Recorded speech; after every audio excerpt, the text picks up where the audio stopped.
kerjasamanya, karena kita sudah berkumpul di sini untuk sharing aja tentang budaya positif yang akan diterapkan sekolah kita. Tapi sebelum memulai kegiatan ini, alangkah baiknya kita berdoa dulu sebagai rasa ucapan syukur kita kepada Tuhan agar kegiatan ini sampai 1 jam ke depan berjalan dengan baik. Oke, untuk Misri, silakan bisa maju ke depan Misri untuk memimpin doa.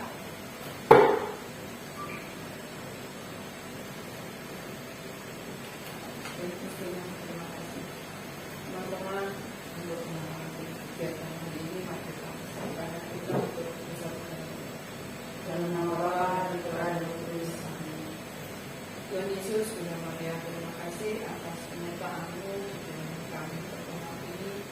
Kami akan mengadakan kegiatan aksi nyata budaya positif. Mohon berkati Tuhan agar apa yang akan kami lakukan ini dapat berjalan atas penyertaan dan khususnya untuk Kristina teman kami agar di dalam melaksanakan tugas-tugasnya semakin dapat memberikan aksi positif, progres positif atas peserta didiknya, juga di dalam kami berteman, di dalam kami bersama-sama mendampingi anak didik kami. Diserahkan sepenuhnya kepada teman-teman Tuhan kepada kami beraktivitas di sekolah kami. Dalam nama Yesus kami berdoa. Amin. Dalam nama Bapa dan Putra dan Roh Kudus. Amin. Oke teman-teman, di sini kita mau sharing tentang budaya positif. Apa sih yang dimaksudkan dengan budaya positif itu apa dan bagaimana cara penerapannya di sekolah. Nah, berarti kalau budaya itu berarti segala kegiatan yang akan kita lakukan itu sudah menjadi budaya. Jadi sudah otomatis sudah secara langsung tertanam anak di peserta didik sama murid-murid kita, dan kita juga menjalaninya tanpa paksaan atau sudah termotivasi dalam diri kita masing-masing. Lalu yang di slide kedua, di sini ada konsep budaya positif. Itu yang pertama tentang perubahan belajar. Jadi selama saya mengikuti pendidikan calon guru penggerak, di sini saya juga belajar banyak hal. Antara lain itu tentang pembelajaran yang sebelum saya mengikuti guru penggerak sama setelah mengikuti calon guru penggerak itu diharapkan ada perbedaannya. Terutama di penggerak ini kami itu belajar tentang paradigma pendidikan Ki Hajar Dewantara. Di situ anak diberi kesempatan untuk memilih pembelajarannya seperti apa. Lalu yang kedua itu ada disiplin positif. Jadi selain budaya positif juga kita menerapkan disiplin positif, di mana kita menanamkan disiplin ke anak sejak dini. Yang ketiga yaitu kebutuhan dasar. Nah, sebagai manusia kita tuh ada kebutuhan dasar, nanti saya jabarkan itu ada 4 kebutuhan dasarnya, termasuk anak-anak juga memiliki kebutuhan dasar tersebut. Selanjutnya itu motivasi perilaku manusia.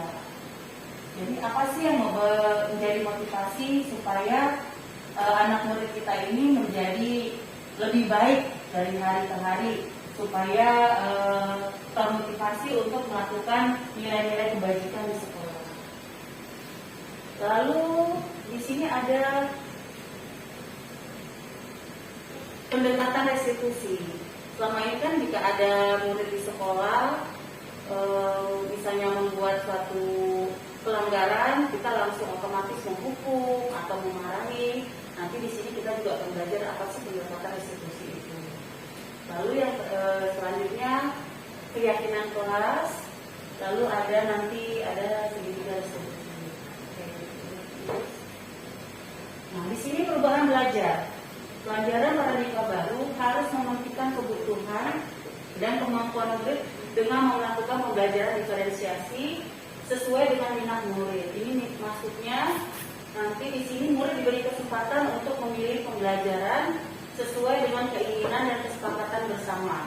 Nanti di kelas, kalau dulu guru yang memberikan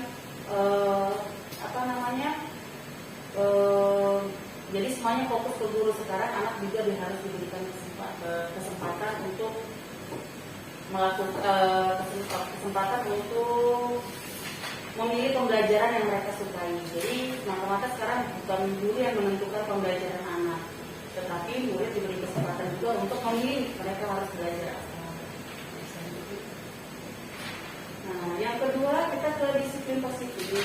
Nah, arti disiplin itu yaitu melakukan sesuatu hal untuk mencapai kepatuhan. Nah, contohnya, misalnya kita mau anak-anak supaya tidak datang terlambat ke sekolah, berarti kita juga harus memberi contoh, yaitu tidak datang terlambat ke sekolah, menjadi teladan.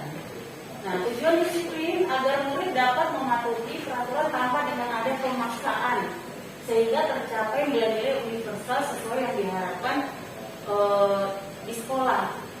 Jadi tidak ada paksaan. Lalu penerapannya, bagaimana penerapannya? Memupuk disiplin anak murid sejak dini tanpa ada paksaan atau imbalan, sehingga menjadi budaya di sekolah itu tersebut. Tentu saja ada contohnya ya, misalnya kayak teman-teman ada nggak di kelas muridnya datang terlambat setiap hari? Ada. Biasanya apa yang dilakukan? Yes. Kalau terlambat, saya seperti itu, tentu sih, ini saya terlambat. Ada nggak yang dilakukan oleh guru? Misalnya memberi hukum atau memberi pertanyaan. Oh, hanya bertanya saja. Kadang kan sebagai guru kan kita kadang suka tersitus. Kenapa sih kamu terlambat terus? Nah, sekarang tidak boleh seperti itu karena membuat anak menjadi malu, menjadi bahkan tidak mau sekolah, besoknya bahkan bisa menangis ke sekolah. Jadi takut. Selanjutnya, nah ini dia kebutuhan dasar manusia, ada 5, maaf tadi saya salah 4. Ada 5 nih. Nah, di situ adalah bertahan hidup yang pertama. Bertahan hidup, yang kedua itu mendapatkan kasih sayang dan dapat diterima. Maksudnya dapat diterima ini dapat diterima di keluarga, dapat diterima di sekolah, dapat diterima oleh teman-temannya. Di kalau penguasaan ini untuk mengontrol dirinya. Terus yang keempat kebebasan, lalu yang kelima kesenangan. Nah, bertahan hidup ini contohnya seperti misalnya anak-anak kita di sekolah sedang bermain, temannya ada yang senggol pas lari, atau misalnya temannya tidak sengaja terpukul. Nah, kita mengajarkan atau mendidik supaya dia dapat menyelesaikan permasalahan antara teman tanpa guru ikut campur. Misalnya seperti guru hanya sebagai penengah, guru hanya sebagai mencarikan solusi setelah mereka bertengkar, apa yang harus dilakukan, seperti itu. Kalau mendapatkan kasih sayang, setiap anak berhak mendapatkan kasih sayang dari guru, dari orang tua, dari temannya, dapat diterima apapun keadaan anak tersebut. Entah dia termasuk anak yang hiperaktif atau anak yang sulit untuk mengikuti pembelajaran atau sulit untuk memahami yang dijelaskan oleh guru, semua anak berhak. Lalu yang ketiga itu tadi penguasaan kontrol diri. Jadi maksudnya penguasaan kontrol diri ini, misalnya anak takut ke sekolah, kita juga harus memberikan motivasi supaya terbangun kontrol diri terhadap anak tersebut. Misalnya seperti kita mengajukan pertanyaan, kenapa kamu menangis ke sekolah? Ada apa dengan kamu? Kenapa seperti ini? Apakah ada perbuatan yang salah atau ada teman-temanmu yang berbuat salah? Jadi kita juga memberikan teladan supaya kita anak itu bisa melakukan kontrol. Misalnya seperti marah atau berebutan mainan. Jadi kita sebagai fasilitasinya supaya anak tersebut tidak emosinya meluap-luap seperti itu. Nah, kebebasan ini maksudnya ini kebebasan yang terarah. Jadi walaupun misalnya anak-anak diberi kesempatan, kamu harus bisa terserah mau belajar apa, tapi kita harus kasih pengarahan. Kita mau mengajarkan tentang mewarnai. Di sini tentang mewarnai gambar tentang pekerjaan polisi. Nah, kita menyiapkan pekerjaan-pekerjaan selain polisi. Jadi seperti tentara, guru, dan media mewarnainya pun mereka boleh memilih, boleh memakai pensil warna, boleh memakai krayon, boleh memakai cat air, dan kita memberikan kebebasan. Kalau dulu sebelum saya masuk PGP, saya langsung bilang, ini topinya warna merah ya, bahkan saya memberikan contoh gambarnya itu harus sesuai dengan kemauan saya. Tapi sekarang saya mengajarkan anak-anak lebih mandiri, bahkan sebisa mungkin tidak memberikan contoh. Sebenarnya kalau kita tidak memberikan contoh, memberikan kebebasan anak-anak, pekerjaan kita lebih ringan, karena kita tidak wajib untuk membuatkan contoh terus menekankan anak harus sesuai dengan yang sesuai dengan yang guru mau, seperti itu. Lalu yang kelima itu kebutuhan dasar, ya tentu saja kesenangan. Jika semuanya berjalan dengan baik, dengan lancar, otomatis anak-anak senang, guru pun senang, semuanya juga pasti bisa melakukan segala sesuatunya itu ya dengan happy, itu bermain juga dengan happy, belajar dengan happy, tidak ada paksaan, terus melakukan sesuatu juga bisa mandiri, seperti itu.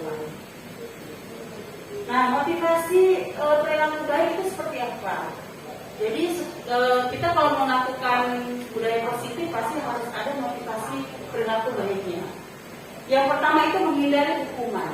Kalau dulu kita, seperti saya juga pernah mengalami saat masa sekolah tidak mengerjakan PR, dihukum, bahkan ada hukuman fisik juga, seperti itu. Sekarang itu tidak boleh. Bahkan untuk kasih setrap anak berdiri di depan guru juga itu dilarang, seperti itu. Lalu yang kedua, mendapatkan imbalan. Jadi kita kadang tanpa sadar, siapa yang ingin mewarnai, nanti ibu guru kasih bintang, nanti ibu dapat nilainya bagus, nanti ibu suruh kita bisa jalan-jalan, bisa bermain. Sebenarnya itu tidak boleh. Itu berarti kita mengajarkan ke anak-anak itu bahwa segala sesuatu yang harus kita lakukan itu ada imbalannya, ada timbal baliknya, ada penghargaannya. Nah, itu juga sebenarnya tidak bagus, karena otomatis kita menanamkan ke anak-anak melakukan sesuatu itu harus dengan imbalan atau penghargaan.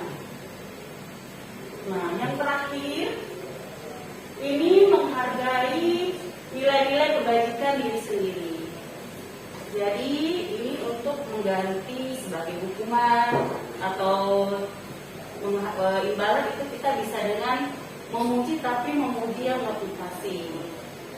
Misalnya, Muhammad ini bagus sekali ya, besok bisa lebih bagus lagi ya, supaya gambarnya lebih indah. Jadi motivasinya yang kita ganti. Oke, selanjutnya. Nah, pendekatan restitusi.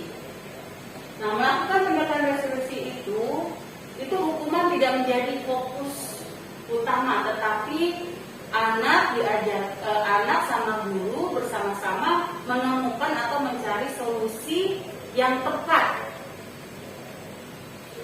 Yang kedua, tidak diwajibkan guru memberikan solusi terhadap pelanggaran disiplin yang sudah disepakati bersama. Jadi di sini kalau pendekatan restitusi itu guru hanya sebagai fasilitator untuk menemukan atau memecahkan permasalahan atau memberikan kata-kata pemantik supaya anak bisa terbuka pikirannya untuk menemukan solusi yang tepat dari permasalahan yang terjadi. Nah, di sini yang ketiga, pendekatan restitusi harus dengan melakukan keyakinan kelas. Keyakinan kelas ini dengan membantu siswa menemukan solusi yang sesuai dengan kemauan murid. Jadi Jadi tanpa paksaan, anak juga dilatih untuk mandiri, untuk bisa berjuang, untuk bisa bertahan dengan pikirannya supaya terbuka seperti itu. Nah, di sini ada contoh video.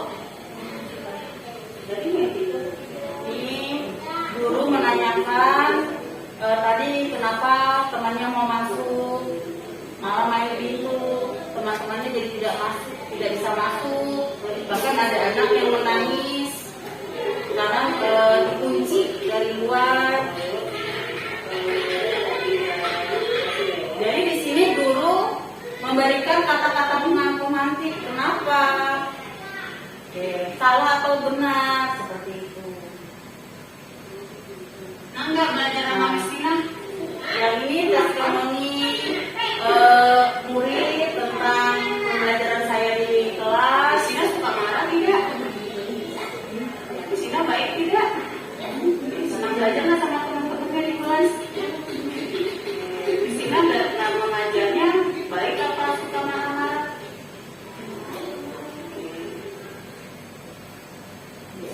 Sampai di sini ada yang mau bertanya?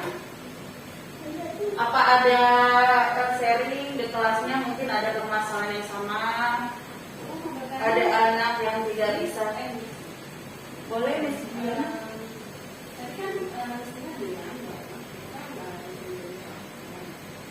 kalau anak itu belum bisa, karena anak kan harus punya contoh supaya dia bisa tahu. Terus habis itu gimana? Oke, solusinya bisa melakukan kerja kelompok. Itu bisa. Jadi waktu misalnya salah satu contoh kan misalnya kayak umur yang buat playgroup ya Miss Diana ya. Misalnya mau mewarnai. Kita bisa membuat kelompok-kelompok kecil. Misalnya satu kelompok itu ada 2 orang atau 3 orang. Jadi mereka bisa bisa saling kerjasama. Oh ini diwarnai, ya ini warnanya begini ya. Atau misalnya membuat proyek satu proyek, jadi mereka jadi ada peran. Otomatis anak yang tadinya tidak bisa, biasanya pengikut gitu. Iya, belajar anak yang bisa. Jadi kita juga secara tidak langsung ngajarin anak untuk sebagai pemimpin seperti itu. Sebenarnya boleh kayak gitu, harusnya sih diterapin ya. Di playgroup juga boleh seperti itu diterapinnya. Gitu. Jadi dikelompokin. Jadi biasanya kan kalau kita melompokin, udah nggak usah ini sendiri-sendiri. Ternyata tugas kelompok itu juga bagus untuk membangun motivasi, kolaborasi antar teman juga bisa. Terus membangun sosialisasinya dengan teman supaya lebih bisa kerja sama lagi seperti itu. Ada lagi pertanyaannya?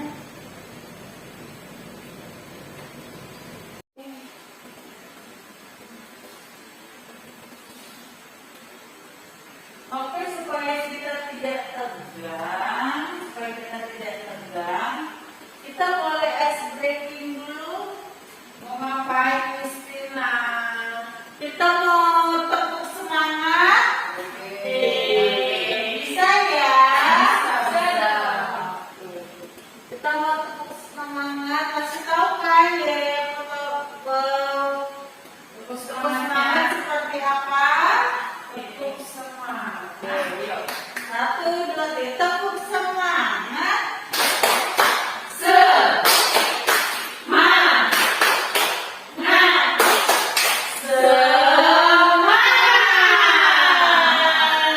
Terus lagi pipis.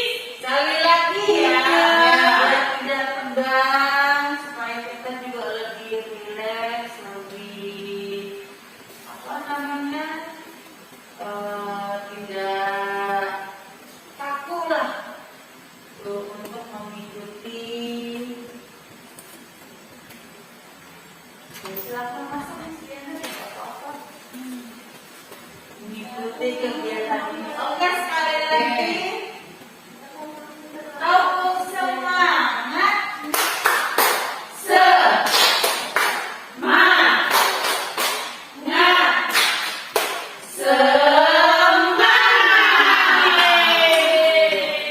Udah Miss Tina udah semangat Miss Tina. Tadi kita sudah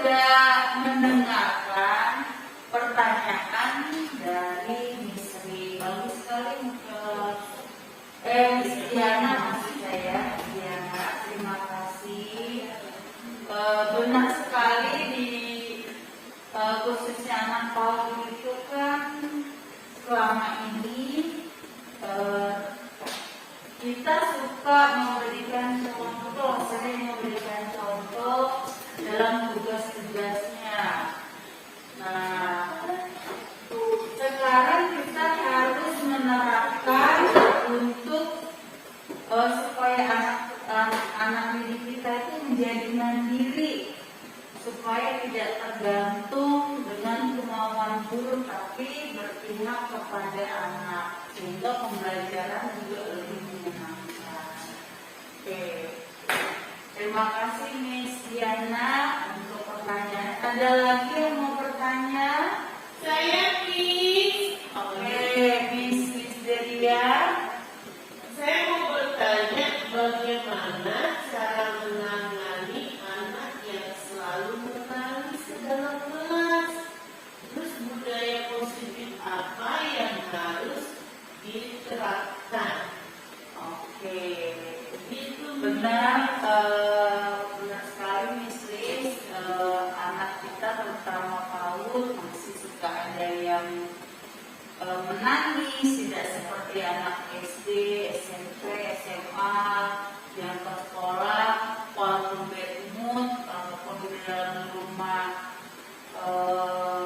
bangunnya susah, tapi di sekolah rata-rata anak SD, SMP, SMA jarang yang menangis ke sekolah. Tapi kalau anak TK datang terlambat juga malah jadi bikin perasaan tidak enak, ada yang menangis, bahkan di rumah ada yang malu, bahkan di rumah misalnya bersama mamanya mamanya marah-marah, orang tuanya marah, biasanya mempengaruhi. Nah, biasanya kita caranya bisa bermacam-macam. Bisa dengan cerita atau cerita tentang kita dongeng. Di situ kita membuat cerita tentang ada anak yang ke sekolah menangis.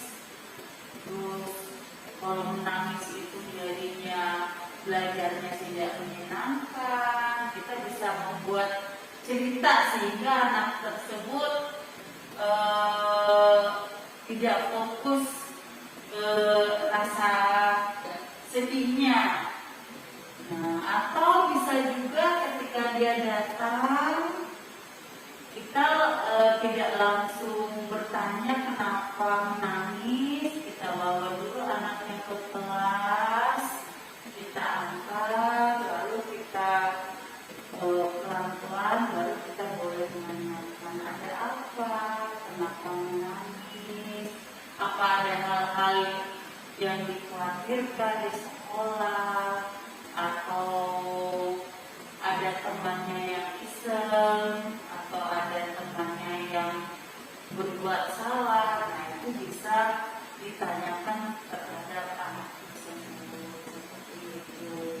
Jadi di sini guru itu berperan biasanya hanya untuk menanyakan, terus mengajak anak bermain, atau juga bisa meminta bantuan ke temannya. Nah, jadi tidak hanya belajar saja. Misalnya ada temannya, yuk bantu bisa aja Kensi yang sedang menangis, kita ajak bermain yuk. Gitu. Jadi bisa motivasi ke temannya juga untuk menghibur temannya yang sedang sedih, seperti itu, Miss. terima kasih, Miss. Ya, sama-sama. Kalau Miss Reza ada yang mau ditanyakan? Selamat siang, Miss Reza. Bagaimana mengatasi anak jika tidak mau masuk kelas karena terlambat? Oh iya ya, maksudnya caranya ya Ya, supaya mengatasi. karena dia udah mungkin malu seperti itu. Nah, di sini kita bisa, berarti kalau anak yang seperti ini kita jangan menanyakan dulu kenapa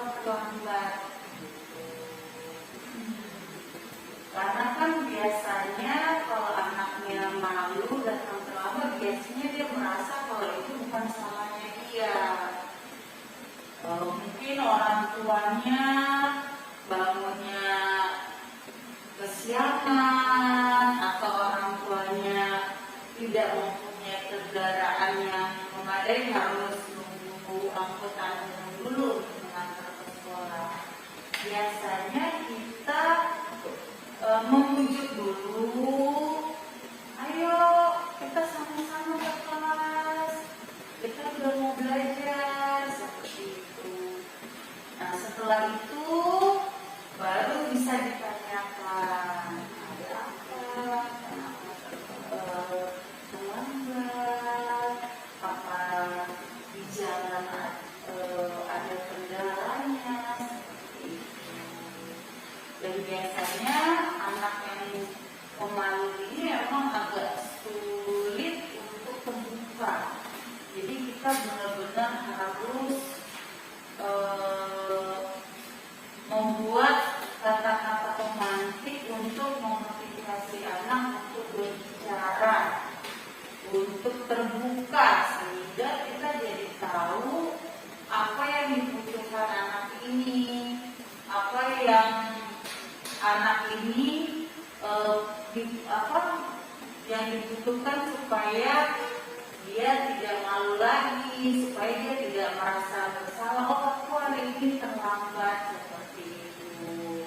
Atau bisa menghibur, oh tidak apa-apa hari ini kamu terlambat, tapi besok kamu pasti tidak terlambat lagi. Bisa motivasi seperti itu. Atau oh kamu terlambat karena di jalan macet ya. Nah, berarti besok harus lebih pagi lagi, tidak apa-apa hari ini terlambat, tapi besok pasti kamu tidak terlambat lagi. Jadi anak-anak dimotivasi seperti itu. Jadi kita juga mengajarkan memang kalau terlambat itu bukan budaya yang baik, bukan budaya yang harus dikembangkan di sekolah, seperti itu. Jadi kita pelan-pelan untuk, apalagi anak yang usia 4 tahun sampai 5 tahun ini emosinya belum stabil. Jadi perasaannya juga suka berubah-ubah. Hari 5 menit pas masuk ke sekolah dia udah senang. Ternyata kesenggol cuman pensilnya jatuh sama temannya, udah langsung buyar, udah langsung nangis, seperti itu. Jadi emang guru itu dituntut banyak perannya, seperti itu. Tapi perannya itu seperti yang saya Dewantara bilang, kita itu hanya memberi semangat, memberi dorongan gitu. Jadi kita di depan itu hanya sebagai teladan. Misalnya dia terlambat, Miss juga hari ini datangnya cepat loh, tidak terlambat. Tapi Miss juga dulu pernah terlambat karena jalanan macet. Tapi tidak apa-apa, besoknya Miss Ina udah tidak terlambat lagi datangnya ke sekolah, seperti itu bisa saja. Oke, terima kasih. Selanjutnya ada pertanyaan. Saya Misri, silakan Misri. Seperti ini saya tuh punya murid, kalau diantar sama mamanya itu pasti menangis. Tapi kalau papanya langsung lari. Nah, itu ada, apakah itu wujud pelukan dengan mamanya atau seperti apa, atau gimana cara mengatasinya kalau kita mempunyai anak seperti itu. Terima kasih. Oke. Nah, kalau di sini berarti ini ada talknya dengan orang tua. Berarti kita juga harus melakukan kolaborasi dengan orang tua dengan cara konsultasi, atau bisa memanggil orang tua dulu, ada apa?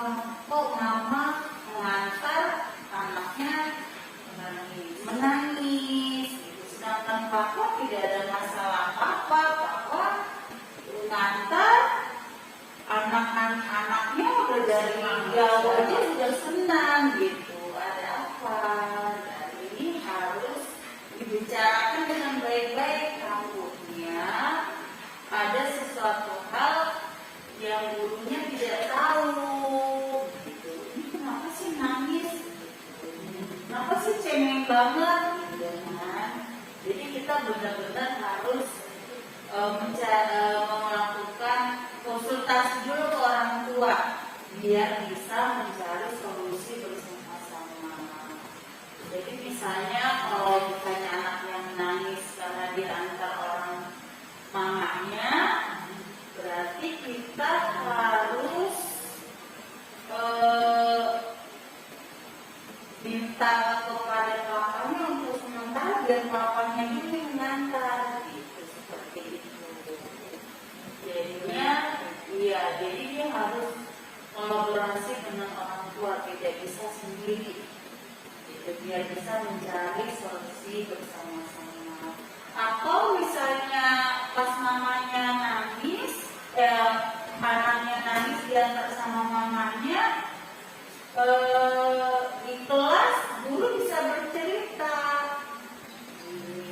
Misalnya di sekolah Nadiana ada anak yang pintar, ya mamanya tidak nangis, ya mamanya tidak nangis karena dia anak yang pintar. Karena kan di sekolah temannya banyak, bisa bercerita sambil di situ. Siapa yang di sini kalau diantar bapaknya nangis? Atau siapa yang di sini yang diantar bapaknya tidak menangis? Nah itu bisa dilakukan guru di kelas. Jadi motivasi untuk anak, oh iya ya, aku diantar papaku ke sekolah, aku tidak nangis gitu, aku fine-fine aja, pasti sama mama aku juga harusnya tidak ada masalah seperti itu. Jadi emang harus kolaborasi dengan orang tua. Terima kasih. Ya, ada lagi yang menanyakan Sri? Ada ini misalnya kan kita ini sudah menanamkan budaya positif untuk kalau misalnya dari baris dulu tidak di depan, misalnya dipanggil kelompok kedua yang masuk dua langsung lari, padahal kita sudah misalnya berjalan itu cara yang tepat untuk anak itu sadar langsung jalan itu seperti apa. Itu yang pertama. Yang kedua, kalau anak-anak mau pulang itu kan pasti cara guru itu beda-beda. Iya. Dalam ini siapa yang paling depan itu kan ada.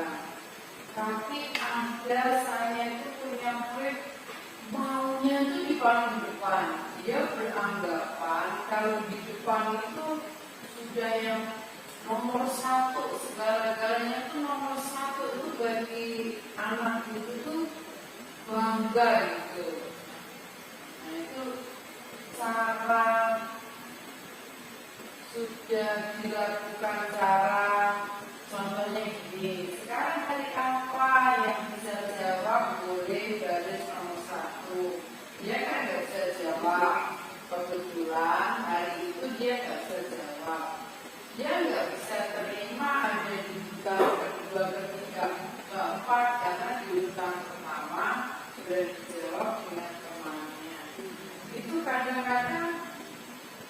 kita mau pulang, sebenarnya udah waktunya pulang, kita sudah siap semua, jadi terhambat gara-gara menenangkan dulu, kita menenangkan dulu, memberi pengertian lagi sama anak-anak itu, karena anak itu jadi bukan merusak sih, suasananya itu jadi kami tidak nyaman.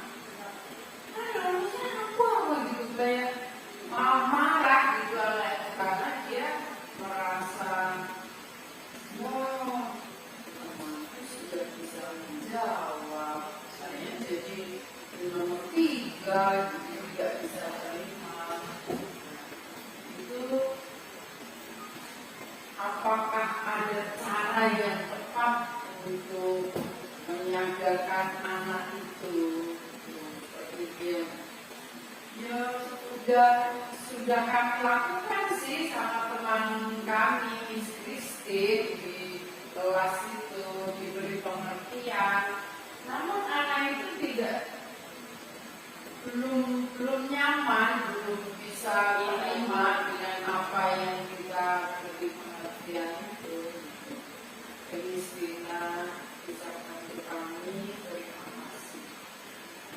Kalau teman yang lain ada yang bisa ngasih pendapat, misalnya komisi, maksudnya biar jangan dari saya aja gitu masukannya atau pendapatnya seperti itu. Kalau Misri Geria ada pendapatnya untuk kasus Misri, biar kita sama-sama gitu mencari solusinya. Itu tadi yang masalah baris ya. Iya, kalau yang baris tuh pokoknya nomor 1 loh Miss. Ya meskipun belum bisa jawab misalnya ya, ada karena pertanyaan, selama ini mainnya nomor 1.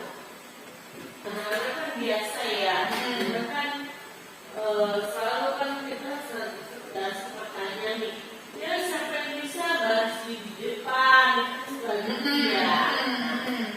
Mungkin jadi setiap anak itu menganggap kalau siapa yang paling di depan itu memang dia menganggap diri itu serba bisa dan mampu.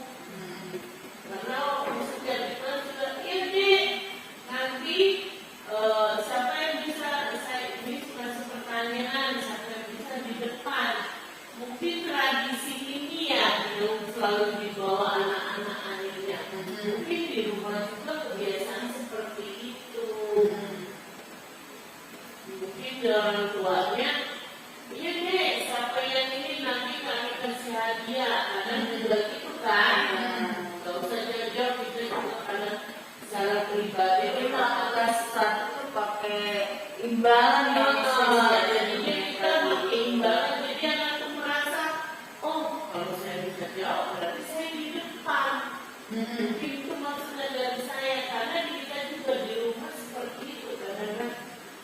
Siapa yang bisa nanti saya kasih ini loh, saya kasih ada dia hadiah seperti itu. Mungkin anak jadi kebawa apa ya, sudah tradisi. Kayak pembiasaan biasanya ya kalau Miss. dari saya semacam tradisi ya. Ya. Mungkin ada yang lain, ada yang seperti Mau Miss. Kan ada yang dari Indonesia tadi, karena kebiasaan-kebiasaan itu iya ke bawah. bagaimana kalau kita dari bisnis juga kan ayo siapa yang tahunya nanti dari saya di belakang gitu, mungkin bisa seperti itu. Oh jadi ganti rolnya Bahwa ada suamannya nomor 1 itu yang di depan ya. dan kita juga belajar untuk memberi panduan-panduan Jadinya udah kayak tradisi. Iya karena kan kita kalau misalnya menyuruh anak kita harus suka. Karena masih rasa aja tanpa sadar gitu kita masih imbalan. Ayo ntar dikasih kita, jadinya anak-anak itu bermotivasi melakukan sesuatu itu hanya dengan penghargaan, dengan imbalan, gitu. Bukankah kalau dulu kan kita diajarkan paling benar dan berbuat ya? Iya. Apakah di kurikulum merdeka ini Sama enggak? Kalau di kurikulum mereka ini kita dikenalnya malah restitusi atau refleksi. Jadi kita membuat kesepakatan di kelas. Jadi anak-anak itu dilibatkan, gitu. Jadi biar anak-anak ini merasa kita buat pelatihan ikut terlibat. Jadi memang anak-anak harus ikut terlibat. Cuma kita mulai anak TK kan maksudnya susah gitu untuk membangun budaya. Iya, karena kan mereka belum nalarnya belum sampai ke sana. Cuman ya gitu kita pelan-pelan dengan kata sederhana.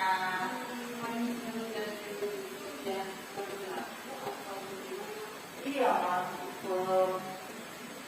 belum tidak berlaku ya positif.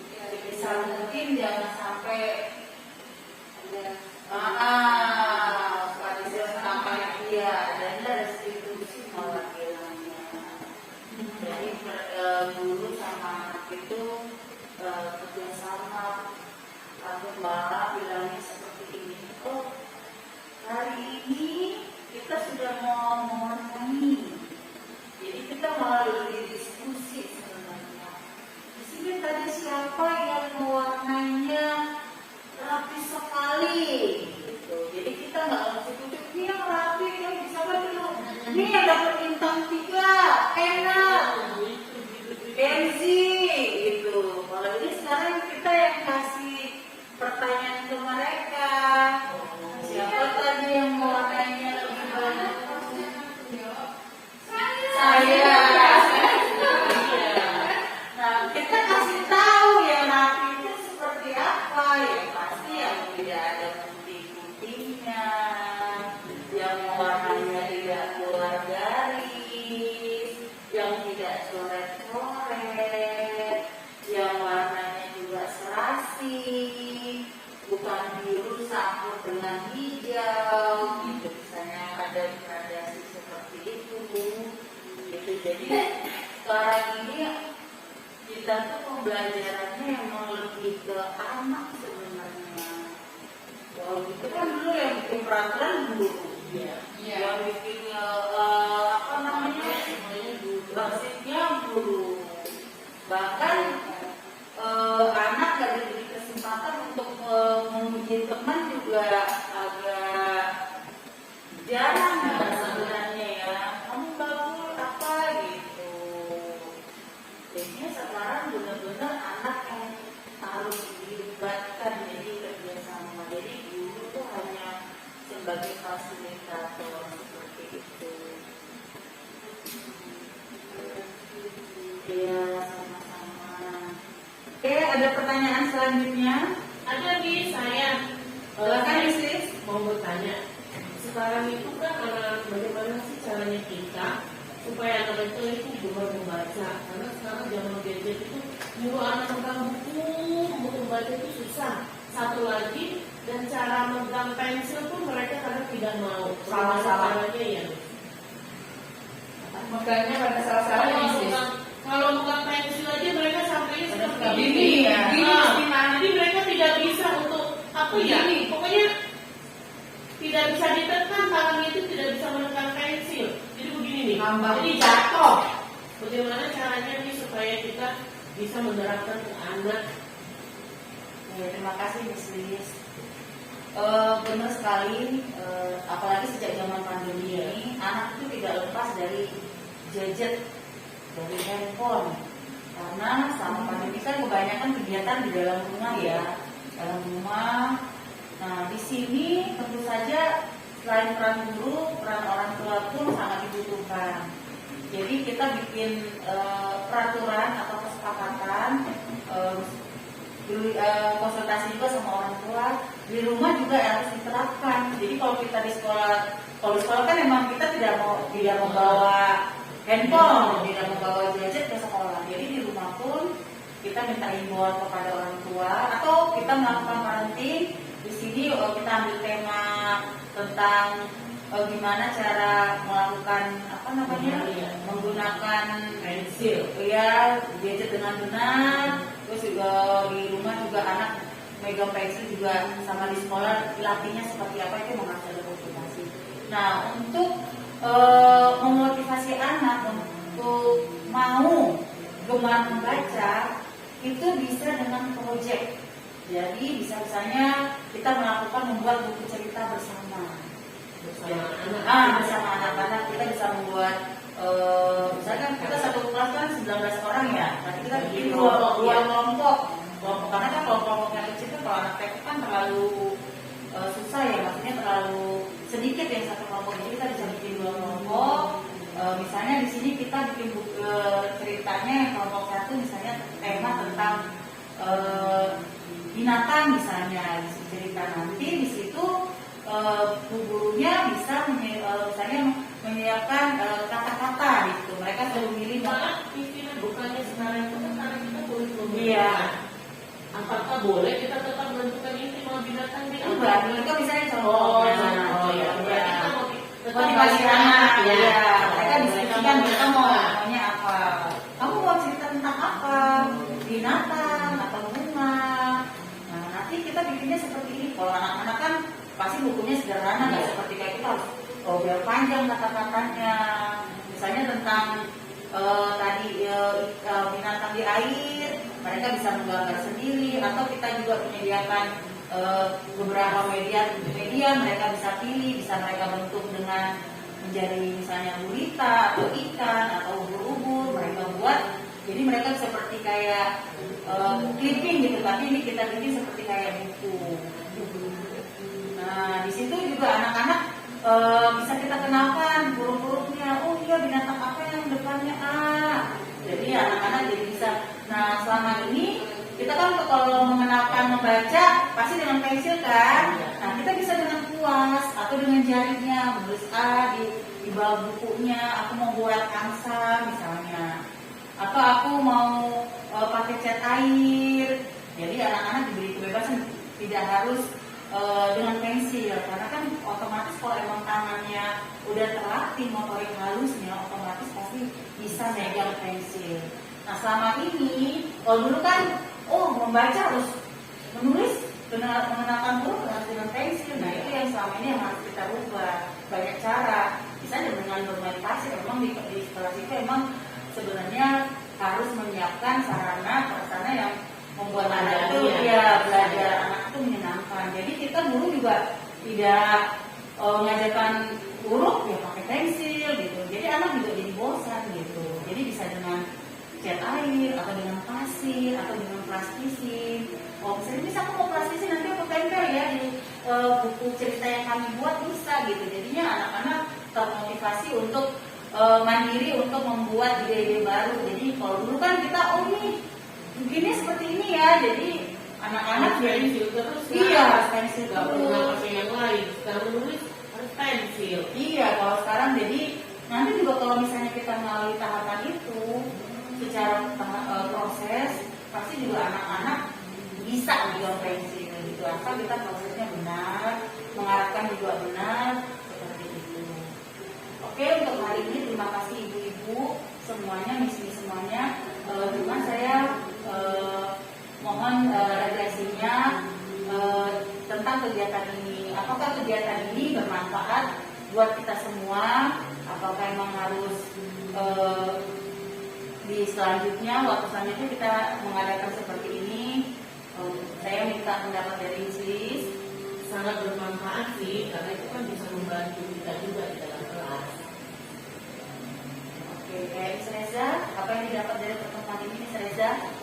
Ya sangat bermanfaat karena banyak contoh-contoh yang kita dapat dari sini. Terima kasih, Miss Sri. Keren. Jadi inilah gunanya kita supaya sharing, tapi ternyata banyak perubahan-perubahan. Saya tadi sempat berpikir, oh seperti itu yang tadi saya tanyakan untuk pribadi, saya menemukan cara. Mungkin kalau imam salah, mohon dibenarkan kalau kita sharing. Saya sepertinya mau ganti dengan nomor absen aja kan, ya tidak bisa mengelak kan? Iya, nomor Hari absen ini bisa. nomor absen 1, berarti besok nomor 2 sekalian Iya. menghafalkan urutan bilangan. Atau dengan membuat piket juga bisa. Biasanya hari Piket kali ini ini. yang pimpin doa sebelum Jadi, pulang. anak bisa baris, terima iya. dengan bobo kan? Iya, misalnya kamu udah pimpin Pas- doa, tapi nanti kamu nggak boleh pimpin baris. Jadi ada piketnya. Iya. Saya yang pakai absen aja sudah.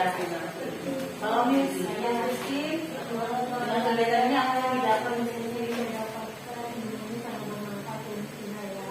Dari yang kita sudah tahu, akhirnya kita tahu cara menangani anak yang gitu. Miss Diana? Kalau saya baru tentang apa itu tentang budaya refresh. Tentang adanya perbedaan lingkungan. Terus bahwa kita harus jadi manusia dan dibuat kita harus kerjasama. Terus bahwa semua itu berpesan pada anak yang selama ini kita sama masalah sih sama yang salah Kurang tepat ya. Oke teman-teman, terima kasih banyak untuk hari ini. Tadi kita sudah mengawalinya dengan doa. Sekarang ditutup dengan doa. Dengan hormat, mohon kesediaan Sri. Ya silakan Miss. Sekalian doa pulang ya, Iya. ya. Teman-teman, mari kita berdoa. Sekalian kita mau pulang ya. Mari kita berdoa. Dalam nama Bapa dan Putra dan Roh Kudus. Amin. Tuhan Yesus, puji Tuhan, terima kasih ya Tuhan. Ternyata sharing yang kami lakukan, kegiatan yang kami lakukan sangat bermanfaat, sangat baik. Semoga apa yang menjadi kegiatan yaitu tentang budaya positif, kami pun dapat menanamkan hal-hal yang sebelumnya kami lakukan salah. Mohon maaf, kami dapat merubahnya untuk lebih baik, untuk lebih benar di dalam pendidikan anak-anak yang dipercayakan kepada kami. Tentunya atas campur tangan Tuhan agar semuanya dapat berjalan dengan baik, seturut dengan kehendaknya.